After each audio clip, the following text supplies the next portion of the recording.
The air was thick and foul, heavy with the stench of rot.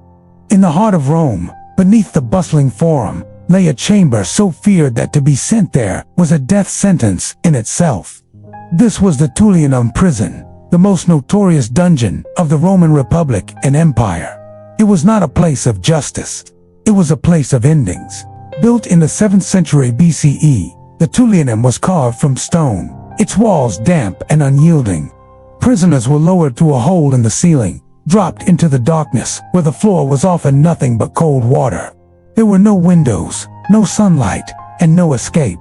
Once inside, survival was measured in days, not months. The Romans had no concept of long-term incarceration. Prisons were not for holding, but for breaking. A waiting room before execution or a slow death by starvation. Some of the most famous enemies of Rome met their fate here.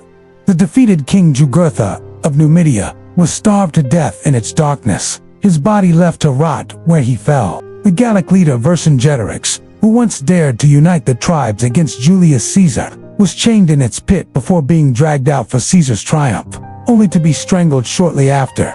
Even early Christian saints like Peter and Paul were said to have been confined here, the damp stones echoing with the prayers of men who knew they would not walk free. The Tullianum was more than a prison. It was a symbol of Rome's absolute power, the empire's enemies dragged into its depths, erased from history with the silence of stone. No one left alive, because no one was meant to. It was not a place of punishment, but of obliteration, where the might of Rome was carved as much in chains as in marble.